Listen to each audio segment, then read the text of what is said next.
"If my son dies, everyone in this hospital dies with him." The words were not shouted. They were spoken quietly, almost gently, which made them infinitely more terrifying.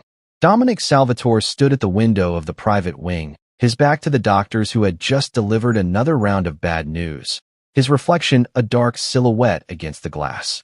He was 43 years old. He controlled half the criminal enterprises on the eastern seaboard. He had survived assassination attempts, federal investigations, and a decade-long war with rival families that had left bodies scattered across 3 states. He had never lost a battle he chose to fight. But now, in this sterile hospital room surrounded by machines and monitors, and the soft beeping of equipment he did not understand, Dominic Salvatore was losing the only war that had ever truly mattered. His son was dying, and there was nothing he could do to stop it. "Mr. Salvatore." Dr. Harrison's voice was carefully neutral, the practiced calm of a man who had delivered bad news to powerful people before, but never to anyone quite this powerful. "I assure you, we are doing everything medically possible. The best specialists in the country have been consulted. Every test has been run. We simply cannot identify the cause of, then run them again. Sir, we have run them 3 times. The results are conclusive. There is no detectable illness, no infection, no genetic abnormality. By every measurable standard, your son should be perfectly healthy. And yet he is not healthy." Dominic finally turned, and the doctors involuntarily stepped back. His eyes were red-rimmed from sleepless nights, his face gaunt from days without food, but the cold fury burning in his gaze was undimmed. "He is not eating. He is not gaining weight. He is fading away in front of our eyes. And you are telling me there is nothing wrong with him? I am telling you we cannot find what is wrong. That is not the same thing."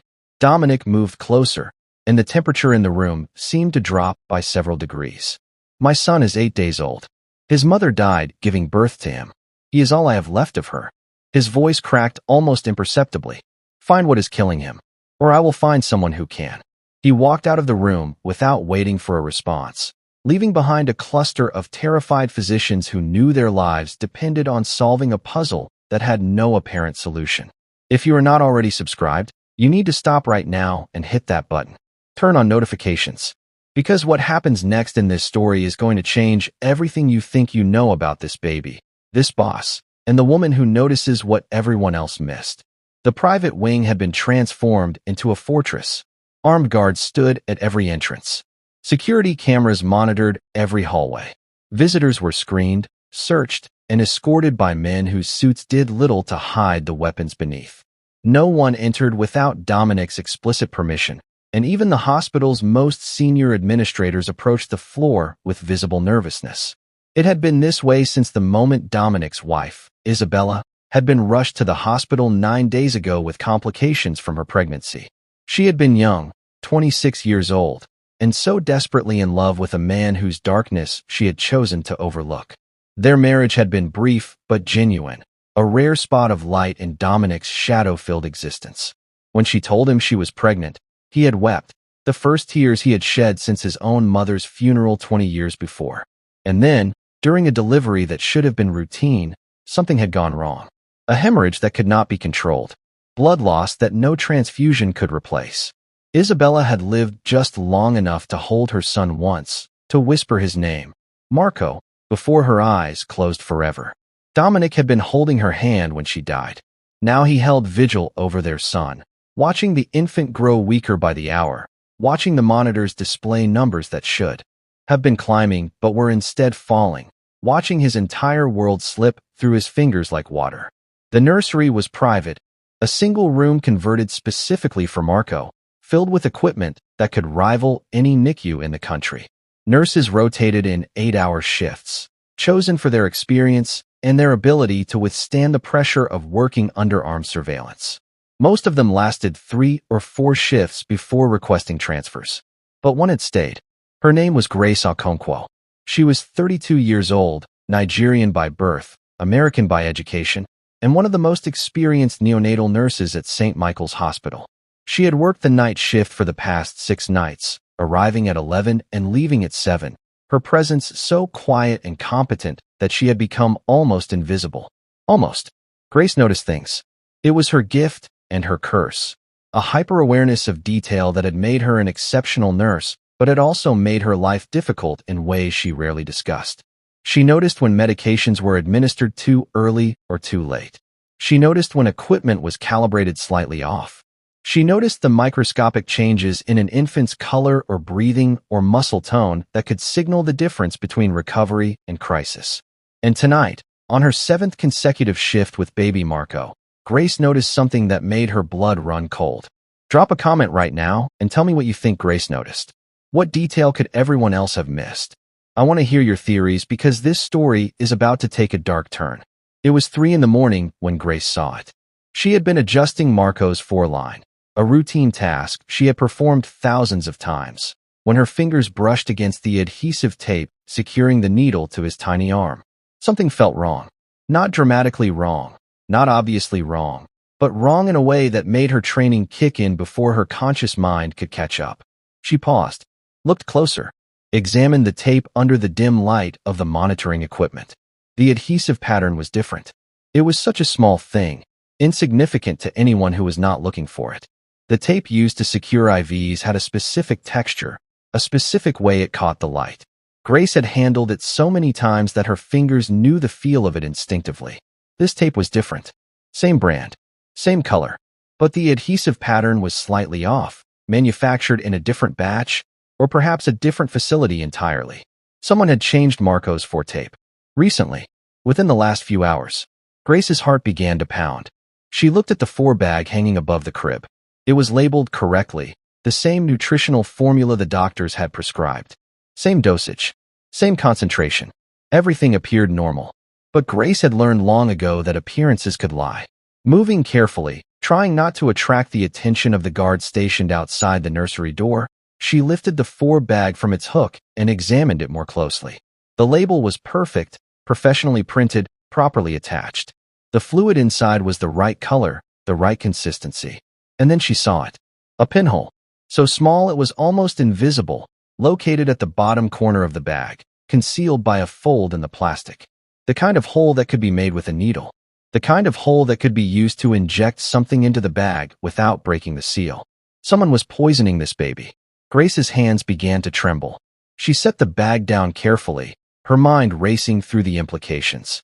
Someone had access to this room. Someone had the knowledge to tamper with medical equipment without leaving obvious traces. Someone was systematically killing Marco Salvatore right under the noses of his father's army of guards and doctors and specialists. Someone on the inside. She needed to tell someone. But who? The doctors had been in and out of this room constantly. Any one of them could be the culprit. The guards answered to Dominic, but that did not mean they were all loyal. The other nurses rotated through on different shifts. Grace barely knew their names. And if she was wrong, if she was seeing conspiracy where there was only coincidence, the consequences could be catastrophic. Dominic Salvatore was not a man who tolerated mistakes. He was not a man who gave second chances. But if she was right, if she stayed silent while a baby died from poison she had detected, she would never forgive herself. Grace took a deep breath, steadied her hands, and made her decision. She carefully removed the from Marco's arm, replacing it with a new line from a sealed package she had personally verified. She capped the suspicious bag and slipped it into her pocket, concealing it beneath her scrubs. And then she walked to the nursery door and asked the guard to summon Dominic Salvatore. At 3 in the morning, the guard raised an eyebrow. He is finally sleeping. First time in days. Wake him up. Grace's voice was steady despite her terror. His son's life depends on it. Like this video right now if you can feel the tension building. Hit that button because what happens next is going to change everything. Dominic arrived in the nursery looking like death itself. Unshaven, hollow-eyed, wearing clothes he had clearly slept in. But his gaze was sharp, focused, and when he saw Grace standing over his son's crib with an expression of controlled urgency, every instinct he had developed over decades in the criminal underworld went on high alert. What is it? What is wrong? I need to show you something. Grace's voice was low, meant only for him. And I need you to listen without reacting until I am finished. Can you do that? Dominic's eyes narrowed, but he nodded. Grace pulled the bag from her pocket and held it up to the light. This bag was connected to your son's line until approximately 20 minutes ago. It appears normal, correct label, correct contents, correct everything. But look here. She pointed to the pinhole. Someone has tampered with it. Injected something through this hole. Something that would not show up on the label or in a routine inspection. Dominic's face went absolutely still. And there is more. Grace continued before he could speak. The tape securing the floor was changed recently. Within the last few hours.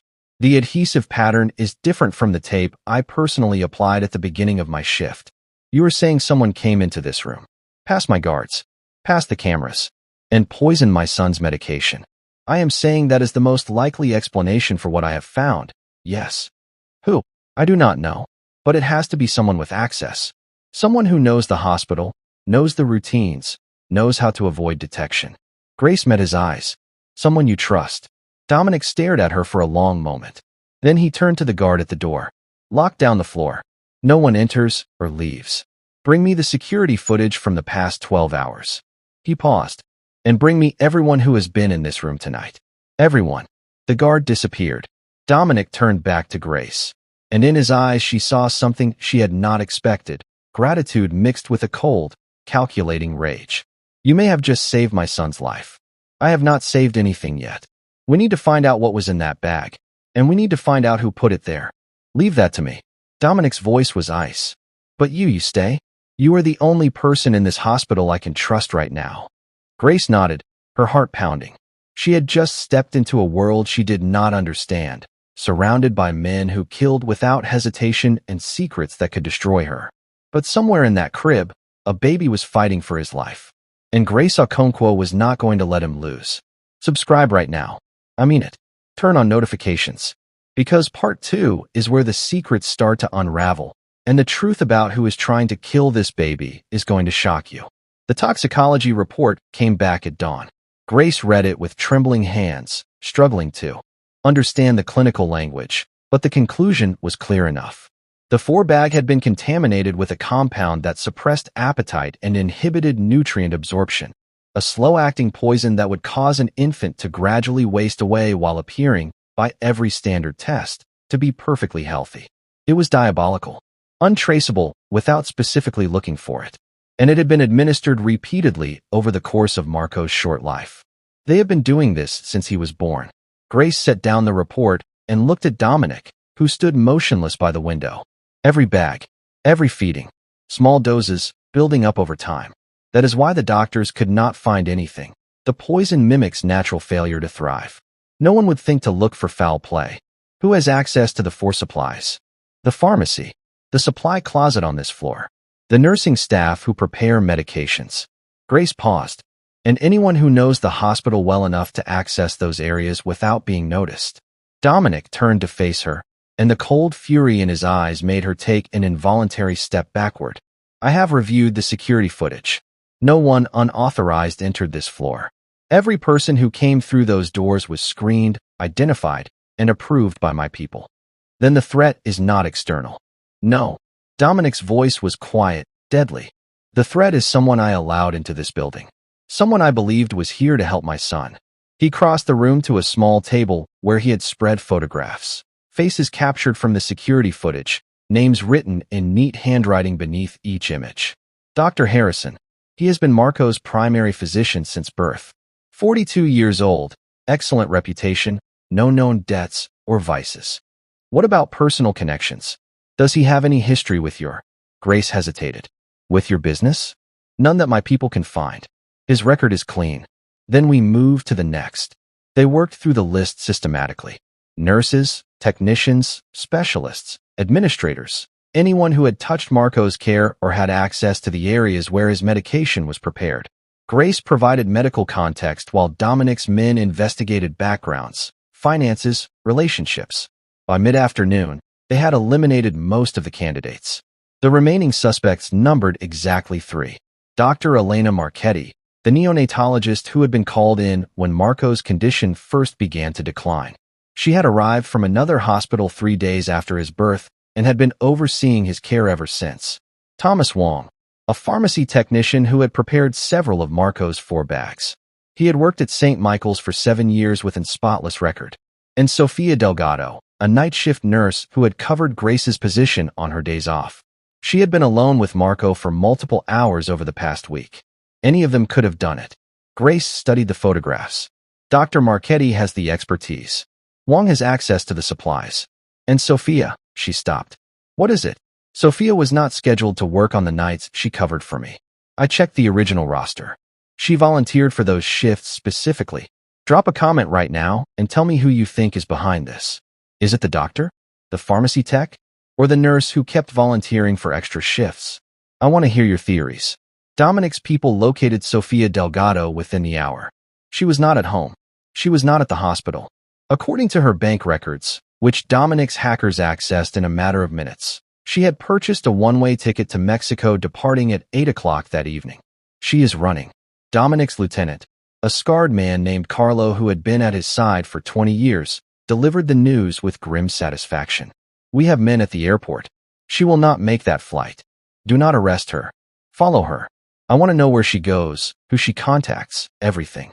Carlo nodded and disappeared. Grace watched the exchange with a mixture of horror and fascination. She had spent her career in the sterile, regulated world of medicine. The world Dominic Salvatore inhabited was something else entirely, a place where laws were suggestions and justice was administered with brutal efficiency. You think she is working with someone? Dominic turned to her, surprised by the insight. Sofia Delgado is a nurse. She makes $32 an hour. She has a small apartment, a used car, and credit card debt she has been struggling to pay off for years. His jaw tightened. Someone is paying her. Someone with resources. Someone who wanted my son dead and chose her to do it. But why? Why would anyone want to kill a baby? Dominic was silent for a long moment. Because of who his mother was. Grace felt ice spread through her veins. Isabella was not just my wife. She was the daughter of Ricardo Caruso, the head of the Caruso family. Our marriage united two of the most powerful organizations on the East Coast. It was supposed to bring peace after years of conflict. But someone did not want peace. Someone wants war. Someone benefits from the chaos that would erupt if the Caruso and Salvatore families started fighting again. Dominic's voice was heavy with grief and rage. They could not stop the marriage. They could not kill Isabella before she became pregnant. But the baby is the symbol of the alliance. Without him, there is nothing holding us together. Ricardo blames me for Isabella's death, says I should have taken her to a better hospital, gotten her better doctors. If Marco dies too, if it looks like I could not protect my own son, he will believe you are weak, and he will come for you. Dominic nodded slowly. The war that follows would destroy both families, and whoever is behind this would sweep in to pick up the pieces. Grace sat down heavily, overwhelmed by the scale of what she had stumbled into. This is not just about one baby. This is about an entire criminal empire. This is about everything. Dominic moved to Marco's crib, looking down at his son with an expression of fierce, desperate love. But right now, all that matters is that he survives. Can you help him? Can you reverse what they have done to him? Now that we know what was in his system, yes. It will take time. The compound has to work its way out of his body, and we need to start proper nutrition immediately. But he can recover. Grace joined him at the crib. He is strong. Stronger than anyone gave him credit for. Like his mother. Like both his parents. Their eyes met, and something passed between them. An understanding, a recognition, a bond forged in crisis. I need you to stay with him. Dominic's voice was rough. Until this is over. I cannot trust anyone else. What are you going to do? I am going to find out who paid Sofia Delgado. And then I am going to make them wish they had never been born. Like this video right now. Smash that button. Because what Dominic discovers next is going to change everything. Sofia Delgado never made it to the airport.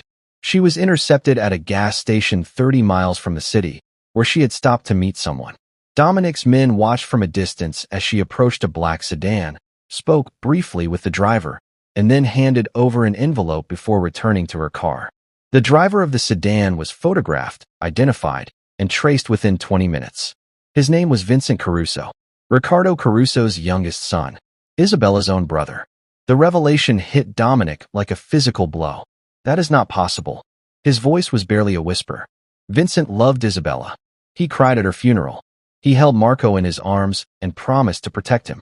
People lie. Carlo's voice was grim. People smile to your face while they slide the knife between your ribs. But why? He has nothing to gain from war. He is the youngest. He would never take over the family, no matter what happens. Unless the war eliminates everyone ahead of him. Dominic went absolutely still. You think he is trying to become head of the Caruso family? I think he is trying to destroy both families and rebuild something new from the ashes. Something he controls. Carlo handed him a folder. Our people have been digging. Vincent has been making moves for months. Secret meetings, hidden accounts, alliances with smaller organizations that have been waiting for a chance to rise. He killed his own sister. We cannot prove that. The doctors said it was a complication from the pregnancy. The doctors said a lot of things. And now we know those things were lies. Dominic's voice cracked. He killed Isabella. He tried to kill Marco. He has been playing all of us from the beginning. He turned to Grace, who had been listening in silent horror. Stay with my son. Do not leave his side for any reason. Where are you going? To end this. Before Grace could respond, Dominic was gone, his footsteps echoing down the hallway like the drumbeat of approaching war. Subscribe right now if you want to see what happens in part 3. Because the confrontation is coming, and Dominic is going to have to make a choice that will define everything he is and everything he will become.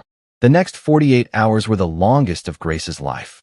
She stayed with Marco constantly, sleeping in short bursts on a chair beside his crib, eating whatever the guards brought her, monitoring his vitals with obsessive attention. The baby was improving, slowly, almost imperceptibly, but improving. His color was better. His feeding had increased. For the first time since his birth, he was gaining weight instead of losing it. But the world outside the nursery was in chaos. Reports filtered in through the guards, whispered conversations, tense phone calls, the constant coming and going of men with grim faces and weapons barely concealed beneath their jackets. Something was happening. Something big. And Grace could only wait and watch and pray that she had not sacrificed her entire life for a cause that was already lost.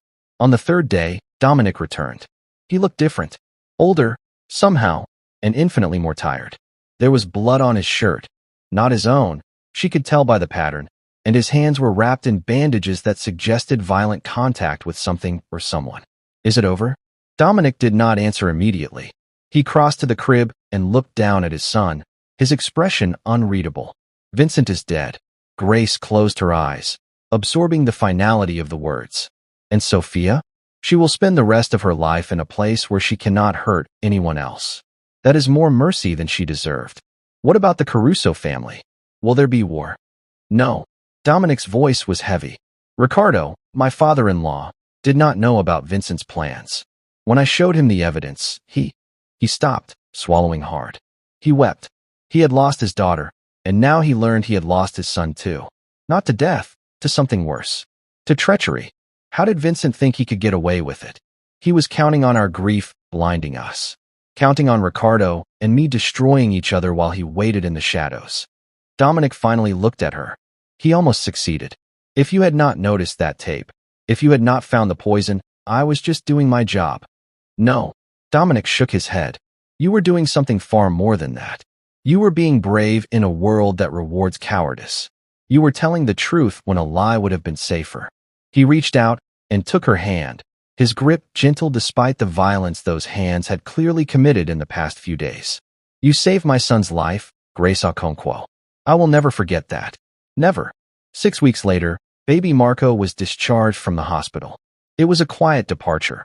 No press, no fanfare. Just a small procession of cars that carried the infant and his father to a home that had been transformed during his absence. The nursery was bright and warm, filled with toys and blankets and all the things a child needed to thrive. It looked nothing like the sterile hospital room where Marco had spent the first weeks of his life fighting for survival. Grace had been invited to the homecoming. She stood in the corner of the nursery, watching Dominic settle his son into a crib that probably cost more than her annual salary, and felt a strange mixture of emotions, pride, relief, and something else she could not quite name. You are still here. Dominic's voice startled her. He had moved across the room without making a sound. A skill, she realized, that he had probably developed out of necessity. You invited me. I did, but I did not expect you to stay. He moved closer, and in the soft light of the nursery, she could see how much the past weeks had changed him.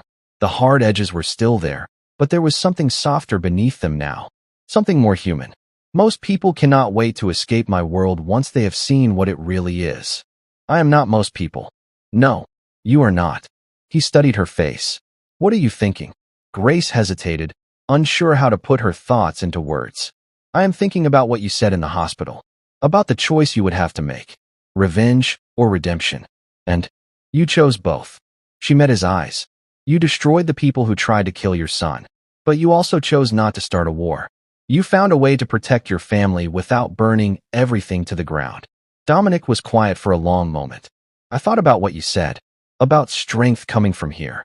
He touched his chest, echoing Grace's words from a conversation she barely remembered. My whole life, I believed that power came from fear. From making people afraid of what I would do if they crossed me. But fear did not protect my son. Fear did not save Isabella. Fear only created more enemies, more violence, more death. So what does protect them? Truth. Loyalty. The willingness to do hard things for the right reasons. He smiled slightly. A quiet night shift nurse who noticed a detail that everyone else missed. Drop a comment right now and tell me how you are feeling about this story. Tell me about the Graces in your life. The people who notice what others miss, who speak truth when it is dangerous, who do the right thing even when no one is watching.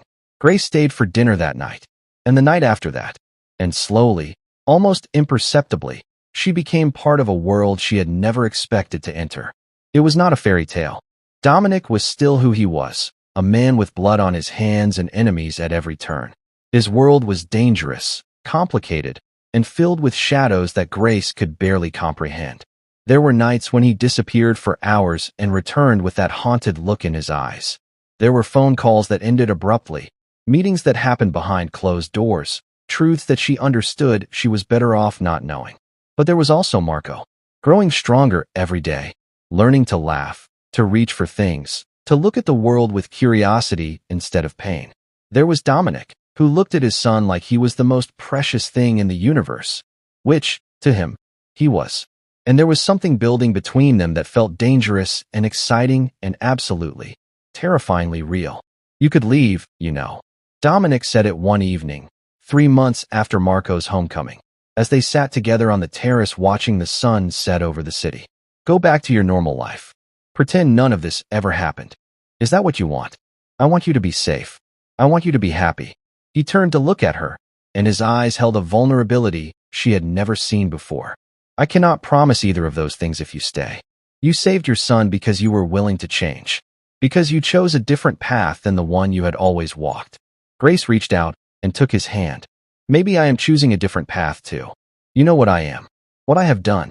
The things I am capable of. I know what you are becoming. That is what matters. Dominic stared at her for a long moment. Then he leaned in and kissed her, soft, tentative, as if he was afraid she might break. I do not deserve you. Probably not. Grace smiled against his lips. But I am staying anyway. 1 year later. The anniversary of Marco's homecoming was celebrated with a small gathering, close family, trusted allies, and the handful of people who had been part of his rescue. Ricardo Caruso was there, his relationship with Dominic still complicated but healing. Carlo and the other lieutenants stood at the edges of the room, watchful but relaxed. And Dominic laughed, a real laugh, surprised and joyful and free. I am going to protect you. His voice was fierce. Both of you. All of you. I am going to be better. I am going to be the man you deserve. I know you are. Grace smiled. That is why I am staying. They stood together in the fading light, a family forged in crisis, bound by love, looking toward a future that was uncertain but full of possibility. A year ago, a baby had been dying in a hospital room, and a quiet night shift nurse had noticed a detail that changed everything. Now, that baby was thriving. That nurse was about to become a mother. And the man who had lived his whole life in darkness was finally, tentatively, reaching toward the light. It was not a fairy tale ending. Their story would continue to be complicated, dangerous, filled with challenges that Grace could not yet imagine. But it was a beginning. And beginnings were everything. That is the end of this story, and if you made it all the way here, I need you to do 3 things for me. First, hit that like button as hard as you possibly can. This story came from the deepest part of my heart, and your support means everything to me. Second, drop a comment and tell me what this story meant to you. Tell me about the moments in your life when you noticed something everyone else missed. Tell me about the times you spoke up when it would have been easier to stay silent. Tell me about your own stories of courage and redemption. I read every single comment, and I want to hear from you. Third, subscribe and turn on notifications so you never miss another story like this one. I have so many more coming, and every single one is designed to touch your heart and stay with you long after it ends. Thank you for being here. Thank you for staying until the very end. Thank you for believing that one small detail can change everything, that courage matters, and that even people who have lived in darkness can find their way toward the light. I will see you in the next one.